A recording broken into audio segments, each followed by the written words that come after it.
Police. కాంతం అంటే మీరేనా? కాంతం. అవును. మీరెవరు? పోలీస్. నేను పోలీస్‌ని. మీ ఆయనకి యాక్సిడెంట్ అయింది. ఆస్పత్రిలో చేర్పించాము. మీరు వచ్చి చూసుకోండి. కాంతం. అయ్యో! ఆయన ఆస్పత్రిలో ఉన్నారంటే ఆయన తీసుకెళ్ళిన బాక్స్ ఎలా ఉందో చూడండి సార్. పోలీస్. ఎందుకమ్మా? దాంట్లో విలువైనది ఏమైనా ఉందా? కాంతం. లేదు సార్. ఇవాళ లంచ్ బాక్స్‌లో పప్పుచారు పెట్టాను. ఒలికిపోయిందేమోనని. రవి. హలో! నేనంటే నీకు అస్సలు లెక్క లేకుండా పోతుంది.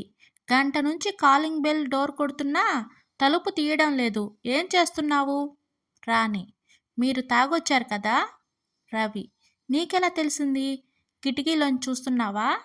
రాణి. నన్ను మా పుట్టింట్లో దింపి వెళ్ళారు. తాళం మీ జేబులోనే ఉంటుంది చూసుకోండి. రాంబాబు మందుల దుకాణానికి వెళ్ళి నిద్ర మాత్రలు అడిగారు. దుకాణదారుడు. డాక్టర్ చీటీ లేకుండా నిద్ర మాత్రలు ఇవ్వడం కుదరదు. రాంబాబు. అలాంటివేమీ లేవండి. నా పెళ్లి శుభలేఖ ఉంది. దుకాణదారుడు. ఈ విషయం ముందే చెప్పాలి కదా సార్. ఎన్ని మాత్రలు కావాలంటే అన్ని తీసుకెళ్ళండి.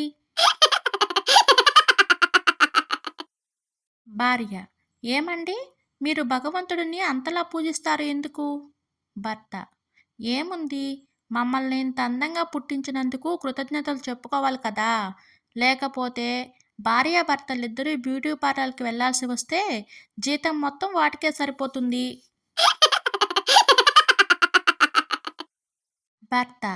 ఏమోయ్! నిద్ర రావడం లేదు. ఏదైనా కథ చెప్పొచ్చుగా? భార్య. కాలేజీ రోజుల్లో నా ప్రేమ కథలు ఉన్నాయి. చెప్పమంటారా? భర్త. రేపు ఆఫీస్‌కి వెళ్ళాలి. అర్ధరాత్రి నిద్రపోకుండా ఏంటి నీ గోల? సీను. అరే చందు! రోజు ఇల్లు తుడవలేక, బట్టలు ఉతకలేక, వంట చేయలేక చాలా ఇబ్బంది పడుతున్నాను. ఏదైనా మంచి సంబంధం చూడరా పెళ్లి చేసుకుంటాను. చందు. ఇవన్నీ చేయలేకనే కదరా నేను ఈ మధ్యనే విడాకులు తీసుకున్నాను.